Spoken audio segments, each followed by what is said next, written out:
있도록 그렇게 기도해 주시기를 부탁을 드립니다. 자, 하나님께서 우리에게 주시는 말씀 나누겠습니다. 네, 오늘 사역보고가 있고 또 여러 가지 일정이 길어질 것을 감안해서 조금 줄이긴 했는데요. 네, 그래도 여러분 귀한 말씀 여러분들 잘 집중해서 함께 말씀을 나눴으면 좋겠습니다. 빌립보서 2장 1, 2, 3, 4절 넉 절입니다. 네 절을 우리 함께 한 목소리를 합독하도록 하십니다. 시작. 그러므로 그리스도 안에 무슨 권면이나 사랑의 무슨 위로나 성령의 무슨 교제나 긍휼이나 자비가 있거든 마음을 같이하여 같은 사랑을 가지고 뜻을 합하며 한 마음을 품어 아무 일에든지 다툼이나 허영으로 하지 말고 오직 겸손한 마음으로 각각 자기보다 남을 낮게 여기고 각각 자기 일을 돌볼 뿐더러 또한 각각 다른 사람들의 일을 돌보아 나의 기쁨을 충만하게 하라. 아멘.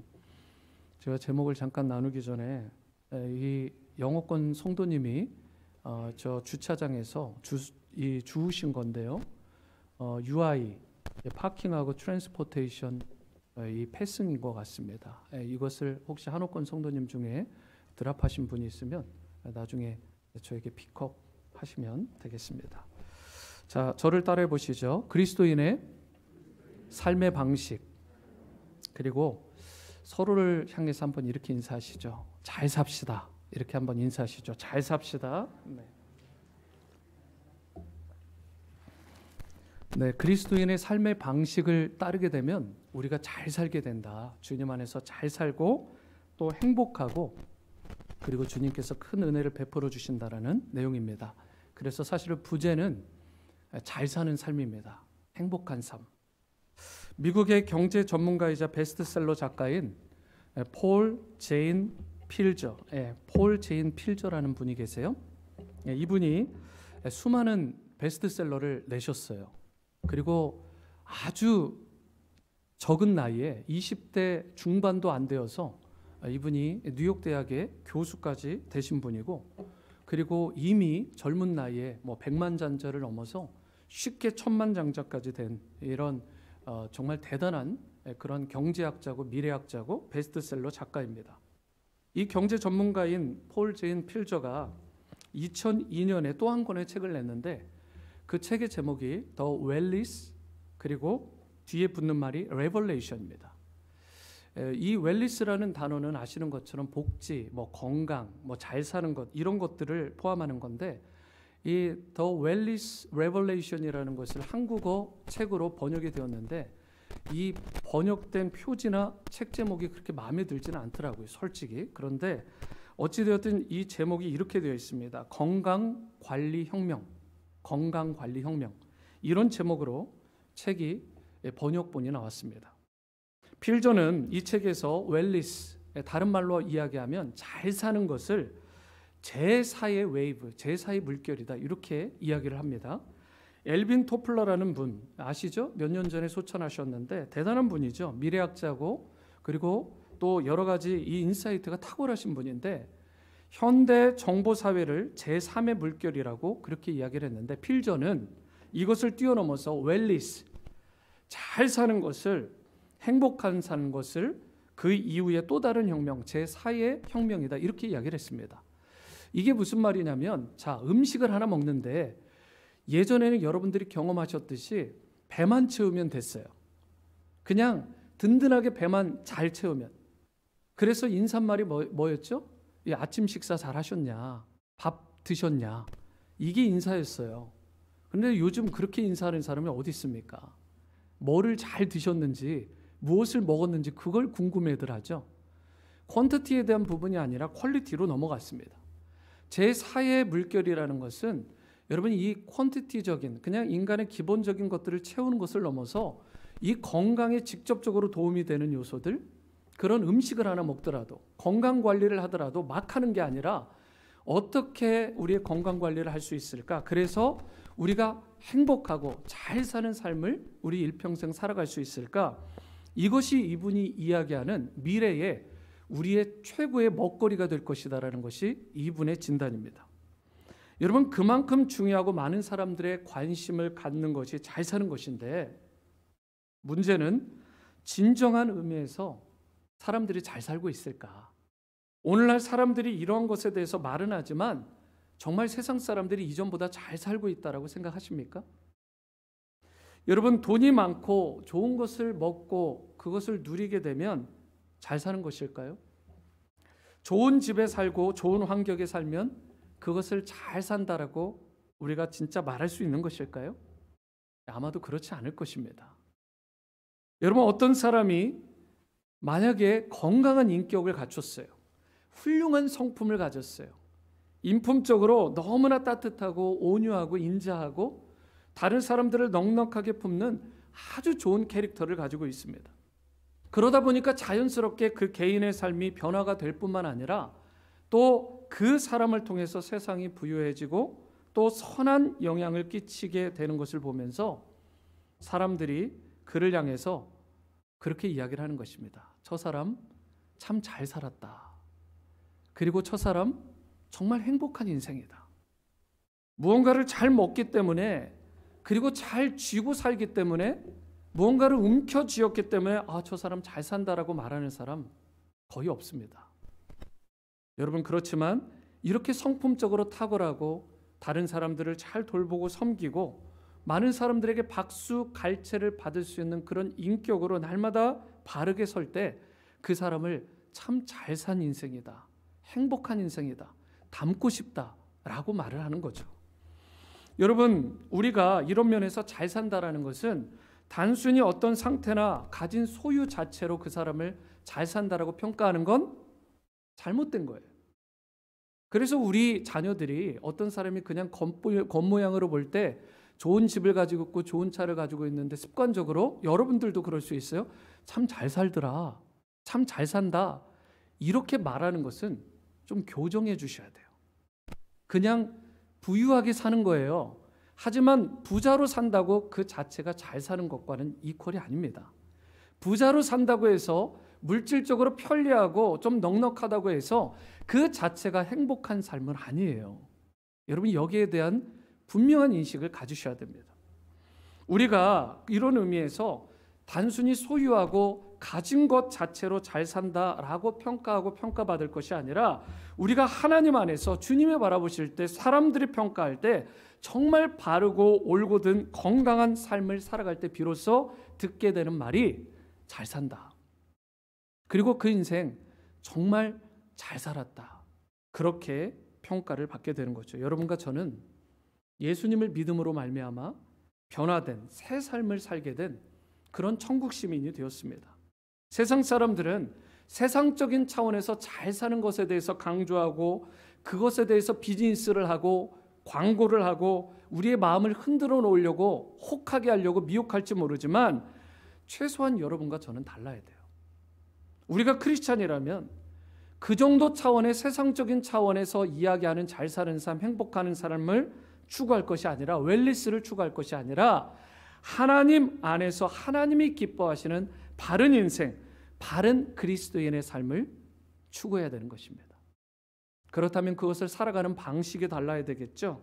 여러분, 예수 그리스도 안에서 하나님이 기뻐하실 온전한 사람이 되고 우리에게 주어진 수많은 축복들을 이제는 그 방식을 나에게서 넘어서서 다른 사람들에게 베풀고 나누고 섬기며 사는 인생, 그리하여 우리의 삶 자체도 복이 되지만 하나님께 영광이 되고 하나님의 기쁨이 되고 많은 사람들을 살리고 회복하는 일에 쓰임받는 삶, 그럴 때 그 인생을, 그 그리스도인을 잘 살았다, 이렇게 평가하는 것입니다.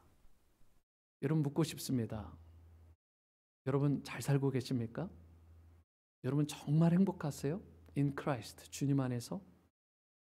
오늘 본문 말씀을 통해 여러분, 세상이 말하는 것이 아니라 정말 하나님께서 우리에게 말씀을 통해서 들려주시는, 우리가 어떻게 할 때 하나님을 기쁘시게 하는 그런 바른 그리스도인으로서 살아가게 되고 건강한 크리스찬의 삶, 진짜 행복하고 진짜 성공적인 인생을 살아갈 수 있는지, 여기에 무엇이 필요한지를 함께 나누기를 원합니다. 첫 번째, 하나님이 기뻐하시는 바른 그리스도인의 이 삶을 살아가려면 먼저 행복의 근원이 어디로부터 오는지를 우리가 제대로 알아야 된다는 것입니다.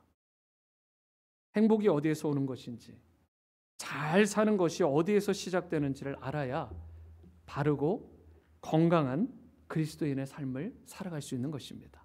하나님을 기쁘시게 하고 영화롭게 하는, 그리고 자신도 영화롭게 되는. 여러분 1절 말씀입니다. 그러므로 그리스도 안에 무슨 권면이나 사랑의 무슨 위로나 성령의 무슨 교제나 긍휼이나 자비가 있거든. 자, 1절에 보면 그리스도인에 있어서 그 보여지는, 또 가져야 되는 많은 자질들, 많은 요소들이 있게 되는데, 그게 뭐예요? 권면하는 것, 위로하는 것, 교제하는 것, 긍휼과 자비와 섬김의 삶을 살아가는 이 모든 것들이 있는데, 이런 그리스도인의 퀄리티가 어디에서 온다라고, 어디에서 기인한다라고 말씀하느냐? 바로 예수 그리스도 안에서 우리에게 온다라고 말씀하고 있어요. 좀 풀어서 설명드릴게요. 우리 안에는 여러분 본래 선한 것이 없습니다. 원래가 우리가 약하디 약한 인생이기도 하지만 되게 악한 존재들입니다. 성경은 성악설에 기인한 거예요. 여러분, 우리는 악한 존재들이에요. 본래 본성 자체가. 예를 들어 볼까요? 남이 잘 돼요. 남의 자식이 잘 돼. 근데 나는 잘 안 돼. 나는, 내 자식은 잘 안 풀려. 여러분, 배가 아파요? 안 아파요? 여러분, 아파요. 누가 날 힘들게 하면 여러분 어떻게 해요? 저거 어떻게 확 한 대 쥐어박을까? 복수하고 싶어 하는 마음. 마음으로 살인한 적 한 번도 없으세요? 확 어떻게 해버려? 여러분, 이게 인간이라고요. 사람이 굉장히 악합니다. 겉으로 드러나지만 않았을 뿐이지 속으로 여러분 수도 없이 시기하고 질투하고 쓴 마음을 쏟아내고 복수하고 심지어 사람을 죽이기까지 했어요. 음란하고. 여러분, 이와 같이 천성적으로 선할 수 없는 것이 우리의 본성인데, 우리의 심령 가운데 이러한 마음 한가운데 예수님께서 오셨어요. 여러분과 저에게 주님께서 오셨다고요. 그리고 나서 그분께서 우리 가운데 그분의 사랑과 그리고 그분의 은혜의 뿌리를 우리 가운데 내려주심으로 말미암아 그때부터 변화가 된 거예요. 철이 든 거죠. 트랜스포메이션이 일어난 것입니다. 여러분, 그전의 삶은 정말 온 마음 가운데 쓰레기도 그런 쓰레기가 없는 거예요. 그런데 예수님께서 사랑으로 은혜로 내 안에 오신 뒤로 그 모든 것들이 걷어내지고 주님께서 우리 인생을 다시 한번 복되고 풍성하고 또 선한 것으로 가득한 인생으로 회복시켜 주신 것입니다. 그래서 그때부터 우리가 잘 사는 인생, 행복한 인생이 될 수 있게 된 거죠. 여러분, 요한복음 3장과 4장을 보면 예수님을 만나기 이전에 정말 피폐하고 정말 척박하게 살았던 두 인물, 대표적인 인물이 나오는데, 그 사람들은 사실 우리의 레프리젠터티브예요. 대표자들입니다. 요한복음 4장에 수가성 여인이 나오는데, 이 여인은 이름이 적혀 있지 않아요. 수가성에 살고 있었던 여인입니다. 그리고 우리가 찬양 가운데 우물가의 여인처럼 이렇게 부르는 그 우물가의 여인이 바로 이 여인이에요. 그런데 여러분, 이 여인은 사실 너무나 불행한 여인이었습니다.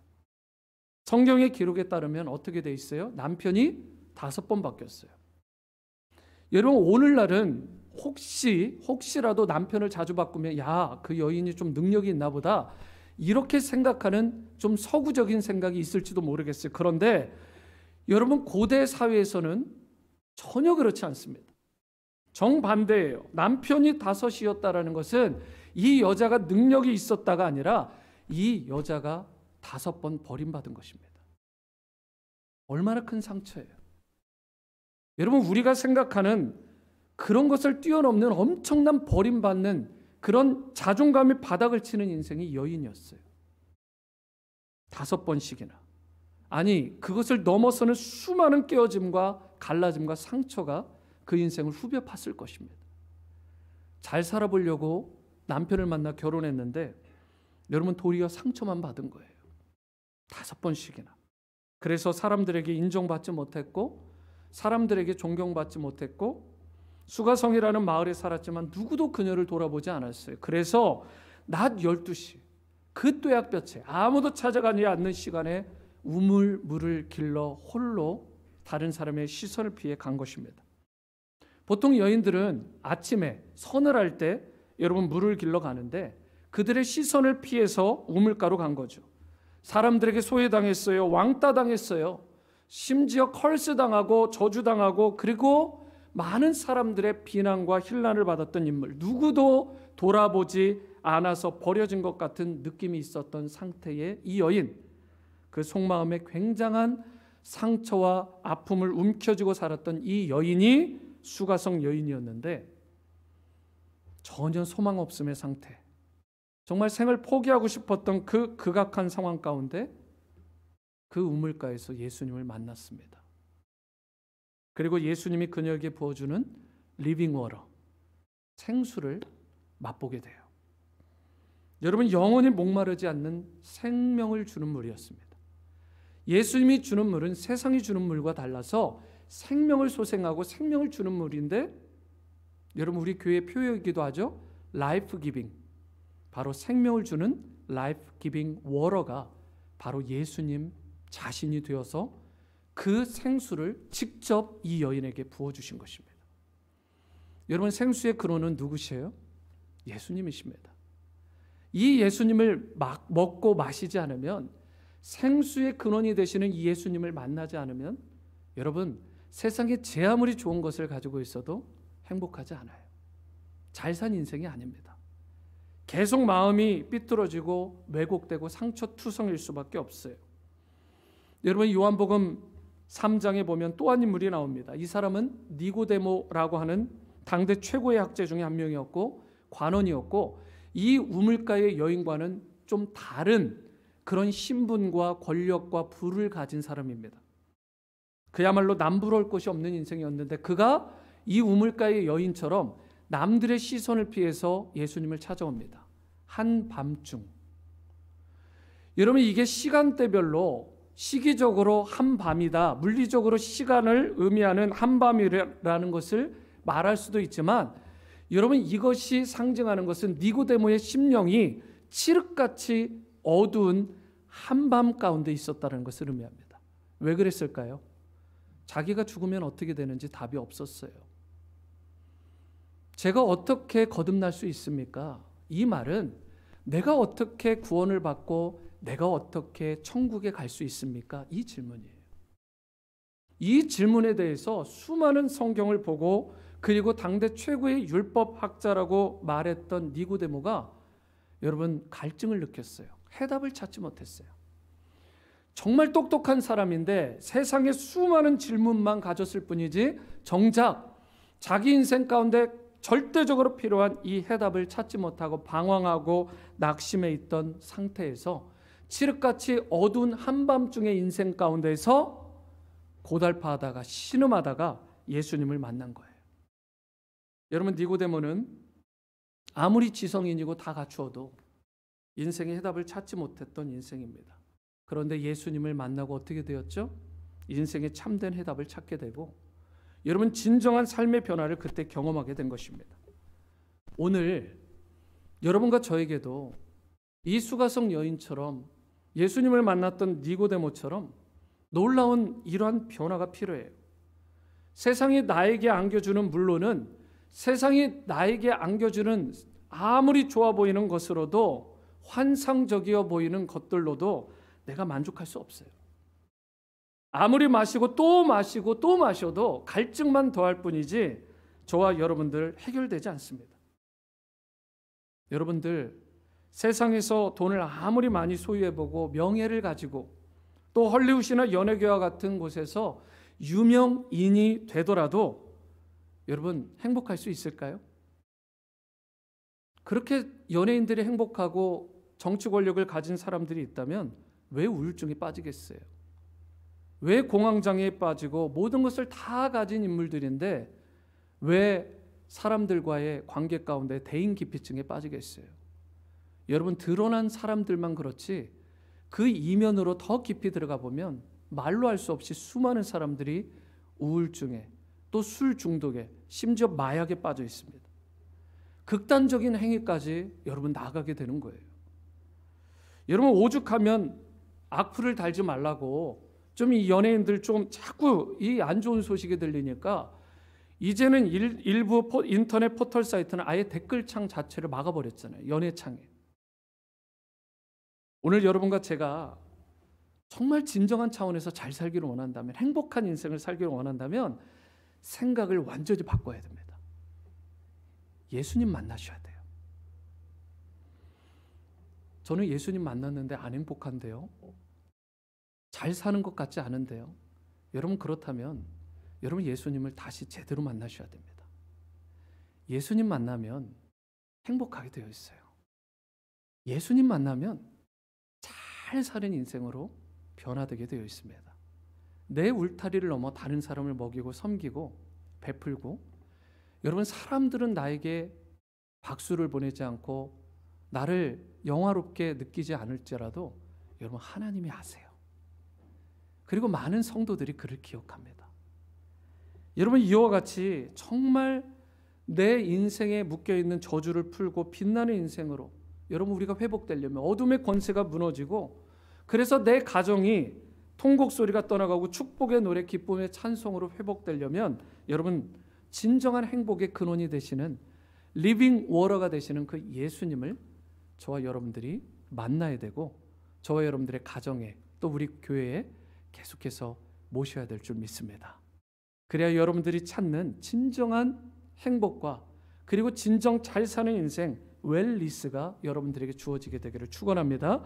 두 번째는 바른 크리스찬 삶을 살려면 내 안에 선한 것으로 채워져야 된다, 이렇게 말씀하고 있어요. 여러분 우리의 심령이라는 게, 우리의 이 영적인 그릇이라는 것이 무엇을 담느냐에 따라서 좋은 열매를 맺기도 하지만 나쁜 열매를 맺기도 하잖아요. 3절을 보세요. 아무 일에든지 다툼이나 허용으로 하지 말고 오직 겸손한 마음으로 각각 자기보다 남을 낮게 여겨라. 여러분 여기에 우리가 절대 담아서는 안 될 두 가지 요소가 나와 있는데, 첫 번째는 다툼, 두 번째는 허용. 그런데 꼭 하지 말라는 것만 골라서 하는 분들이 있잖아요. 여러분 이걸 버리라는데 이걸 움켜쥐고 있으면 잘 살 수 없죠. 행복할 수 없어요. 다툼이 뭔데요? 여러분 막 다투는 게 다툼인가요? 물론 그 다툼도 다툼인데, 여기서 말하는 다툼은 원어적으로, 또 영어 성경을 보시면 알겠지만 이런 거예요. 내 것만 챙기고 내 것만 소유하려고 하는 탐욕, 그리드를 이야기하는 것입니다. 탐심, 욕망, 탐욕. 뭘 더 가지려고 하고 남들보다 더 막 밟고 올라가서 더 움켜쥐려고 하는 거. 남들은 케어 안 해. 나만 가지면 돼. 여러분 이것이 바로 성경에서 말하는 다툼입니다. 그리고 또 다른 게 있어요. 허영. 이건 뭐예요? 헛된 마음이에요. 세상적으로 외식하고 가식하는 것, 막 밖으로 드러내는 것. 그래서 인스타그램, 막 페이스북 이런 거에 막 사진 올리고 틱톡에 올리고 막 먹는 거, 막 화려한 거 막 포장해가지고 올리잖아요. 그러면 행복할까요? 그러면 여러분 틱톡하고 여러분 페이스북하고 인스타그램 하는 아이들이 제일 행복해하지. 근데 인터뷰해보세요. 대화해보세요. 그들의 인생이 행복한가? 여러분 허영이라는 것은 없으면서 있는 척하는 거예요. 정작 내 안에 빈 수레와 같이 다 가지지 못했는데, 비어있는데 가진 척하는 거예요. 행복한 척, 잘 사는 척, 척척하는 거예요. 허영의 인생은 여러분 외형만 그럴싸할 뿐이지, 여러분 그렇기 때문에 이 빈 깡통과 같은 인생이기 때문에 결코 행복할 수 없고 건강할 수 없는 것입니다. 여러분 그 가식의 가면을 좀 버려야 돼요. 우리 그리스도인도 그럴 수 있어요. 다분히 행복한 척, 잘 사는 척, 있는 척, 대단한 척. 여러분 그런데 이것을 내려놓지 않으면 다툼과 허영, 움켜쥐고자 하는 마음과 그 탐욕, 그 그리드와 그리고 허영으로 가득한 내 마음, 이 심령을 비워내지 않으면 제 아무리 건강식을 먹고 좋은 곳에 가서 여행하고 호화 요트를 타고 뭐 건강에 좋다는 피트니스, 요가, 뭐 온갖 것들 트레이닝을 받고 해도 잘 살지 못해요. 건강하지 못해요. 행복하지 못합니다. 세상에 속지 마십시오. 수많은 세상의 신구류에 여러분 더 이상 좀 마음 빼앗기지 마세요. 크리스찬이라면 그리스도인답게, 크리스찬답게 예수 그리스도께서 주시는 삶의 방식으로 살아가야죠. 그 방식으로 잘 살고 그 방식으로 행복하다. 여러분, 이것이 심령 깊은 곳에서 터져나야 그게 크리스찬의 삶의 열매고 방식이죠. 다시 묻습니다. 여러분 행복하십니까? 여러분 지금 눈을 감아도 여한이 없으세요? 난 잘 살았다. 주님께서 지금 오늘 오신다면 여러분, 내가 주님 앞에 말할 수 있나요? 주님, 제가 내 달려갈 길을 최선을 다하고 주님 앞에 섰습니다. 여러분, 이게 잘 사는 인생이에요. 오늘 오셔도, 오늘 내가 불러가도 여러분 부끄럽지 않은 인생. 여러분 겉으로 자꾸 포장하지 마시고, 겉만 화려하게 하지 마시고, 날이 갈수록 더 심령이 청청해지고 마음이 윤택해지고 정말 심령 가운데 영적으로 내가 잘 살아서 남들을 먹이고 입히고 섬기고 주님의 그 사랑과 그 기쁨을 흘려보내는, 평강을 흘려보내는 복의 주체로 여러분과 제가 살아갈 수 있어야 되는 것입니다. 마태복음 15장에도 엉뚱한 일이 일어나잖아요. 바리새인들이 예수님의 제자들이 손을 씻지 않고 유대인의 정결의식에 따라서 음식을 제대로 손 씻지 않고 먹자 혀를 차면서 막 블레임해요. 너희들이 율법을 어겼다, 정결의식을 어겼다. 그랬더니 저렇게 손을 씻지도 않고 먹는 자들 같으니라고 이러면서 상종을 안 하려고 하니까 예수님이 그 바리새인들을 질타합니다. 그 말씀이 마태복음 15장 18절에서 20절. 입에서 나오는 것들은 마음에서 나오나니 이것이야말로 사람을 더럽게 하느니라. 마음에서 나오는 것은 악한 생각과 살인과 간음과 음란과 도둑질과 거짓 증언과 비방, 이런 온갖 안 좋은 것들이 마음속에 다 있는데 정작 겉으로는 거룩한 척, 깨끗한 척하는 거예요. 여러분, 이게 누구의 모습이었다고요? 바리새인들의 모습이고 이것이 예수님 만나기 전의 인생들의 모습입니다. 자, 성경은 뭐라고 했어요? 이런 것들이 사람을 더럽게 하는 것이다. 손을 씻지 않은 그것으로 먹는 것은 사람을 결코 절대 더럽게 하지 못한다. 여러분, 마음이 더러우면, 심령이 더러우면 더러운 거예요. 그런데 이것을 청소하지 않고 해결하지 않는 것입니다. 외적으로. 여러분, 그래서 예수님께서 바리새인들을 향해서 뭐라고 했죠? You are hypocrite, 딱 그러잖아요. 이 위선자들, 이 가면을 쓴 자들. 여러분, 아프면 아프다고 말하시고, 좀 내가 깨어지면 깨어졌다고 말하고, 내가 눈물이 앞을 가린다 그러면 그 아픈 마음을 가지고 주님 앞에 나가시고, 제가 오늘도 실수했네요, 제가 오늘도 죄로 말미암아 넘어졌네요, 그렇게 이야기를 하시면 여러분, 주님 앞에 나가면 주님이 외면하지 않으세요. 그런데 문제는 괜찮은 척, 도도한 척, 품이 있는 척, 척척척, 그 허영과 그리고 그 다툼으로 인하여 여러분 잘 사는 인생, 정말 행복한 인생을 살지 못하는 것입니다. 세상적인 삶의 방정식을 버리십시오. 여러분, 물질이 필요 없다는 게 아니라 권세와 권력과 직장이나 학업이 필요 없다는 말이 아니잖아요. 여러분, 그러한 것들은 필요하지만 그것이 내 인생의 진정한 행복의 근원이 되지 못해요. 내가 잘 사는 그 원천, 소스가 되지 못한다고요.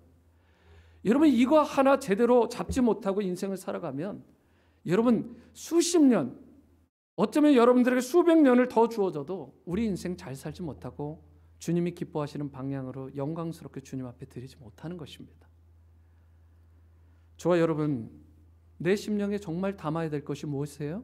이런 악독한 것들 담으면 안 되잖아요. 악한 생각, 살인, 간음, 음란, 도둑질, 거짓 증언, 비방, 이 바리새인들에게 풍성했던 율법의 박사들이고 정말 천재적인 지식들을 가졌던 이들을 향한 말이라고요.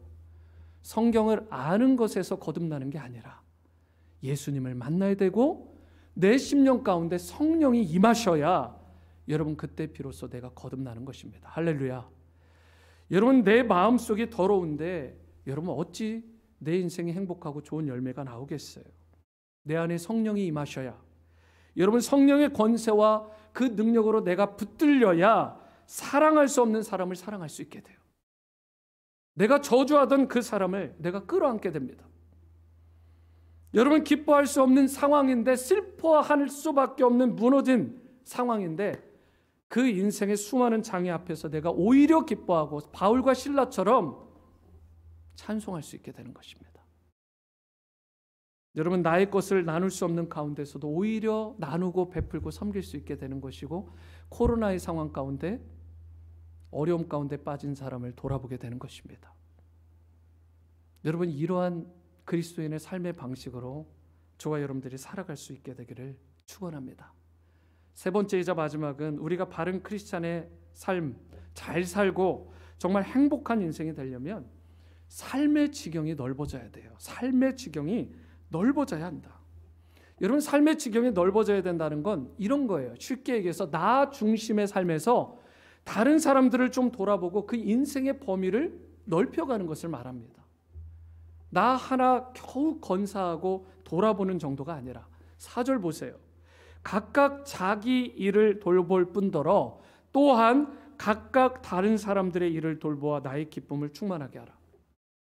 빌립보 성도들에게 사도 바울 선생께서 여러분 무엇이라고 얘기하냐면, 그들에게 기대하는 바, 그들을 향한 기대치가 있다라고 말하면서 먼저 바울이 강조한 게 있습니다.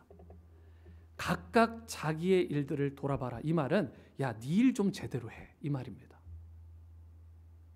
가르치는 사람은 잘 가르치고, 배우는 학생은 좀 잘 배우고, 직장인들은 좀 직장에서 최선을 다해서 좀 코피나게 일 좀 하고, 여러분 학업을 하는데 게을리하지 말고, 여러분 우리가 주어진 이 가정을 돌볼 때, 자녀를 돌볼 때 모든 것을 다 쏟아부어서 최선을 다해야 됩니다. 내 가정, 내 자녀, 내게 주어진 직장의 일들은 등한시하고 증권이나 보고 엉뚱한 것에 로또나 당첨될 것만 바라보다가, 교회 일이라고 하면 막 드러내면서 허영에 잡혀서 겉으로 막 드러내서 막 열심히 하는 척하면 하나님이 기뻐하실까요? 아니라고요. 자기 일을 먼저 제대로 돌아봐라. 비즈니스 하는 사람은 비즈니스에 최선을 다하라. 문제는, 그런데 여기서 끝나면 세상 사람들의 수준이죠. 그런데 그리스도인의 삶의 방식은 다릅니다. 한 단계 업그레이드. 그게 뭐예요? 그 다음 말씀 9절입니다. 뭐라고 되어 있어요? 각각 자기 일을 돌볼 뿐더러, 중요한 것입니다. 또한 각각 다른 사람들의 일을 반드시 돌아봐라. 어려움 가운데 있는 자, 고통 가운데 있는 자, 신음하고 위로가 필요한 자들 찾아가지고 만나주고 함께 해주는 것. 여러분, 오늘 성경은 이것이 그리스도인의 진정한 삶의 방식이다라고 말을 합니다. 우리 인생이 진정으로 잘 살고 행복하기를 원하신다면 여러분, 주어야 돼요. 섬겨야 돼요. 베풀어야 됩니다. 나누고 돌봐야 돼요. 여러분, 여기서 다른 사람들은 누구예요? 바로 여러분들과 저의 이웃을 말하는 것이고, 이웃이라면 옆집 사람, 앞집 사람 딱 붙어있는 이웃을 생각할지 모르지만 아니에요. 예수님께서 말씀하시는 이웃의 데피니션 가운데 핵심은, 여러분 강도 만난 자, 사마리탄 기억하세요? 여러분, 누가 이웃이냐 물을 때 강도 만난 자를 도왔던 사마리탄을 이야기를 하십니다. 우리의 이웃은 강도 만난 자들이에요. 영적으로 깨어지고 마음이 무너져 있고 재정적으로 궁핍한 가운데, 여러분 힘들어하고 위로가 필요한 자들, 여러분 재정적으로도 강도 만난 자들이 있습니다. 한국에 보면 참 안타까운 거, 너무 부끄럽고 수치스러운 게 뭐냐면, 참 얼굴을 가리고 싶어요. 제3세계 이 동남아에 있는 그런 사람들 데려다가 막 부려먹어요. 악독업자들. 그래놓고 여권 뺏어놓고 못 돌아가게 하는 것입니다. 불법으로 돌아왔어요. 그래서 이미 여기서 합법적으로 있는 기관들이 하니까 걸리면 무조건 쫓겨나는 거예요. 이걸 악용해서 임금을 주지 않아요. 정말 못된 사람들이죠. 그런데 그들을 위해서도 일할 사람이 필요하지 않겠어요? 강도 만난 그들을 위해서 나아갈 사람 필요하지 않겠어요? 여러분, 오늘 DL에, 여러분 오늘 인도에 특별히 이 아이들이요, 영양이 너무 안 좋아서 영양실조. 중학생인데 키가 150cm, 155cm가 거의 맥스예요. 여러분, 애들이 자라지를 않아요. 너무 못 먹어서. 설탕 한 스푼을 못 먹어서 영양실조에 걸리는 것입니다. 그들이 강도 만난 자들을 맞지 않나요? 여러분, 누가 이웃이냐? 강도 만난 자를 도와주는 자, 여러분, 그 사람이 바로 이웃을 돌보는 자이십니다. 우리 주변에도 보면 강도 만난 사람 참 많습니다. 목회자다 보니까 저는 그런 분들이 너무 많이 보여요. 다 못 섬기고 다 못 돌아봐서 너무 마음이 힘들고 어렵습니다. 여러분, 이 일에 함께 해주시는 참 귀한 분들이 우리 교회에 참 많더라고요. 어려움 가운데 계신 분들 돌아보고 음식 갖다 주고 청소도 해주고 또 같이 전화도 해주고 또 쇼핑도 도와주시고 그런 분들이 참 많으세요. 우리 오늘이 침례교회 참 따뜻하고 사랑이 넘치는 공동체입니다.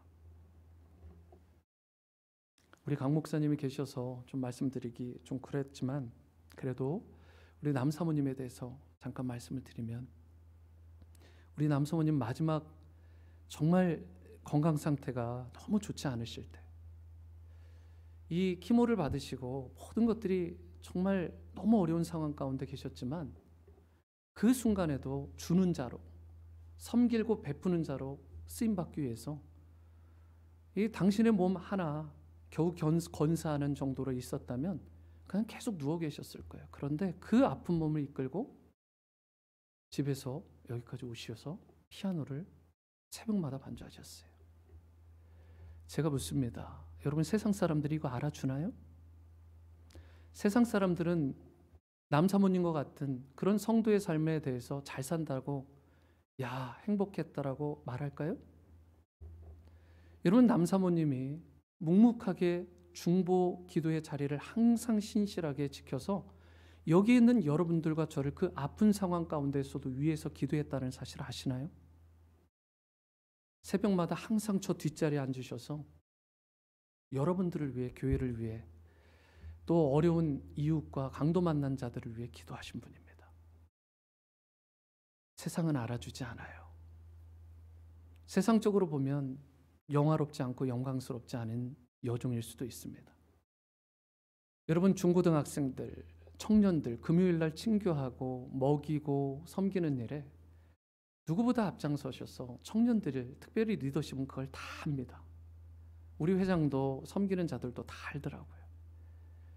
우리 사모님을 위해서 사실은 편지를 썼어요. 지난 금요일에. 마지막으로 전해주지 못한 편지가 되고 말았습니다. 여러분,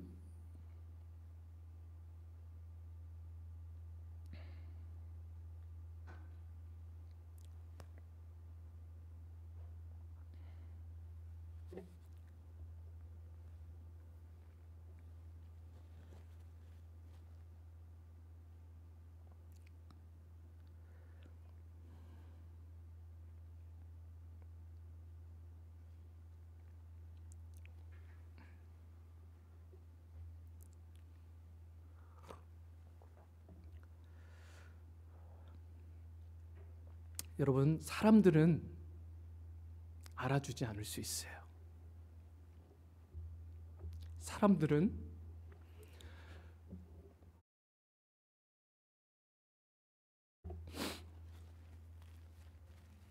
세상적으로는 삶의 방식에 완전히 역행하는 방식입니다.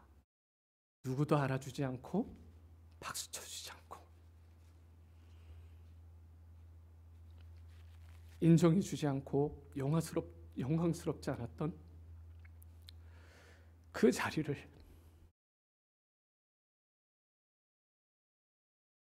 우리 사랑하는 남사모님, 저간 작은 믿음의 거장이셨습니다.